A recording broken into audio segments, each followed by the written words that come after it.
एक छोटे से गांव में एक धनी जमींदार रहता था। उसके पास बड़ी जमीन जायदाद थी और कई नौकर चाकर उसके घर में काम करते थे। उन्हीं में से एक था रामू, जो गांव की ही बस्ती में अपने बेटों के साथ रहता था। रामू की पत्नी का देहांत कई साल पहले हो चुका था और अब वह अकेले ही अपने बच्चों की देखभाल करता था। उसकी स्थिति बेहद साधारण थी। वह एक जर्जर झोपड़ी में अपने बच्चों के साथ मुश्किल से गुजर बसर करता था। रामू और उसके बेटे ने जमींदार के खेतों में मेहनत मजदूरी कर अपना पेट पाला। हर शाम उन्हें दिन भर की मेहनत के बदौलत मजदूरी के रूप में चने और गुड़ मिल जाते थे। वे चने भूनकर गुड़ के साथ खाते और अपना दिन निकालते थे। इस छोटे से परिवार के लिए यही उनका भोजन था और वे इसी में खुश रहते थे। गांव की बस्ती के लोग रामू से बहुत प्यार करते थे, लेकिन वे जानते थे कि उसकी जिंदगी कितनी कठिन है। जब उसके बड़े बेटे की उम्र शादी के लायक हो गई तो बस्ती के बुजुर्गों ने उसे सलाह दी कि उसे अपने बड़े बेटे की शादी कर देनी चाहिए। कुछ दिन बाद रामू ने अपने बड़े बेटे की शादी कर दी और कुछ समय बाद बहू भी आ गई। उस दिन जब नई बहू अपने ससुराल के दरवाजे पर आई तो हर कोई उसे देखने के लिए बेताब था। एक बूढ़ी औरत जो वहीं पास में रहती थी बहू से कह कर गई, बेटी, अगर तुम्हें किसी चीज की जरूरत हो तो संकोच मत करना, मैं पास ही रहती हूं, मेरे घर आ जाना। बहू ने पहली बार घूंघट उठाकर अपने ससुराल को देखा तो वह नजारा देखकर उसका कलेजा मुंह को आ गया। एक टूटी फूटी झोपड़ी, खूंटी पर टंगी कुछ पुरानी पोटलियां और बाहर बने 6 चूल्हे। इन चूल्हों को देखकर बहू की आंखें भर आई। उसे समझ में नहीं आ रहा था कि वह इस जर्जर हालत में जीवन कैसे बिताएगी। उसका मन हुआ कि वह तुरंत अपने मायके भाग जाए, लेकिन उसने सोचा वहां कौन से सुख भरे होंगे। मां तो रही नहीं और भाई भौजाई के राज में नौकरानी बनकर ही जीना पड़ेगा।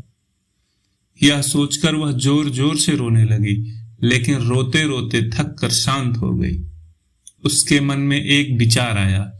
वह तुरंत पड़ोस में गई और उस बूढ़ी अम्मा से बोली, अम्मा, क्या आपके पास एक झाड़ू मिलेगा? बूढ़ी अम्मा ने उसे झाड़ू दिया और साथ में अपनी पोती को भेज दिया ताकि उसकी मदद कर सके। वापस आकर बहू ने सबसे पहले सारे चूल्हे फोड़ दिए और फिर एक सुंदर सा नया चूल्हा बनाया। उसने झोपड़ी की सफाई की, गोबर मिट्टी से झोपड़ी और उसके आसपास का हिस्सा लीप दिया। फिर उसने सभी पोटलियों से चने निकालकर उन्हें एक साथ कर दिया और अम्मा के घर जाकर उसे पिसवाया। अम्मा ने उसे साग और चटनी भी दी। बहू ने चने के आटे की रोटियां बनाई और सबको खाने के लिए बुलाने का इंतजार करने लगी।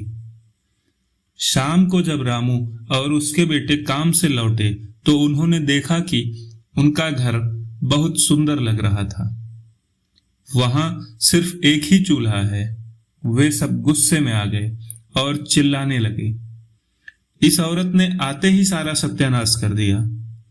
अपने आदमी का चूल्हा छोड़ बाकी सब के चूल्हे फोड़ दिए। झगड़े की आवाज सुनकर बहू झोपड़ी से बाहर आई और शांत स्वर में बोली, आप लोग हाथ मुंह धोकर बैठिए, मैं खाना परोसती हूं। यह सुनकर सभी अचकचा गए। उन्होंने चुपचाप हाथ मुंह धोया और बैठ गए। बहू ने पत्तल पर रोटी, साग और चटनी परोसी। मुद्दत बाद उन्हें ऐसा खाना मिला था।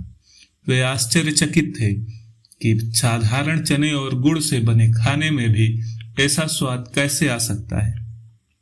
खाना खाने के बाद वे अपने अपने बिस्तरों पर जाकर सो गए और बहू की समझदारी की सराहना करने लगे।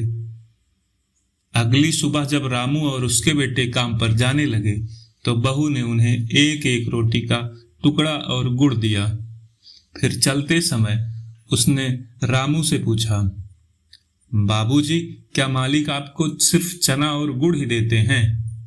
रामू ने उत्तर दिया, नहीं, हमें मालिक अन्न भी देता है, लेकिन हम चना गुड़ ही लेते हैं क्योंकि इसे खाना आसान होता है। बहू ने समझाया, आप लोग अलग अलग प्रकार का अन्न लिया करें, इससे हमारे खाने में विविधता आएगी और पोषण भी मिलेगा। फिर उसने अपने देवरों को काम पर जाने से पहले कुछ बातें समझाई। उसने छोटे देवर से कहा कि वह अपने काम के साथ घर के लिए भी लकड़ियां लाए। इसके बाद बहू ने सभी की मजदूरी के अनाज से एक एक मुट्ठी अन्न अलग रखा और उसे बनिए की दुकान पर ले जाकर बाकी जरूरत की चीजें खरीद ली। धीरे धीरे रामू की गृहस्थी अच्छी चलने लगी। बहू के गुण गांव में चर्चित होने लगे। उसकी समझदारी और सुघड़ता की चर्चा जमींदार तक पहुंची। एक दिन जमींदार ने खुद बस्ती का दौरा किया और रामू के घर आया। उसने बहू को आशीर्वाद दिया और उसकी प्रशंसा करते हुए उसे एक कीमती हार भेंट किया। बहू ने हार को माथे से लगाया और विनम्रता से कहा, मालिक, यह हार हमारे किस काम आएगा? इससे अच्छा होता कि आप हमें झोपड़ी के दाएं बाएं 4 लाठी जमीन दे देते, इससे हम एक कोठरी बना सकते। बहू की चतुराई और विनम्रता पर जमींदार मुस्कुराया और बोला, तुम्हारी समझदारी से मैं प्रभावित हूं। जमीन तो रामू को मिलेगी ही, लेकिन यह हार तुम्हारा है, इसे तुम अपने पास रखो। इस घटना के बाद रामू की झोपड़ी में खुशहाली का माहौल बना रहा। बहू की समझदारी और मेहनत से उसके जीवन में बदलाव आ गया। उनके घर में अब सिर्फ एक ही चूल्हा था, लेकिन वह चूल्हा पूरे परिवार के लिए काफी था। उस छोटे से झोपड़े में अब केवल गुड़ और चने की जगह प्यार, समझदारी और एकता ने जगह ले ली थी।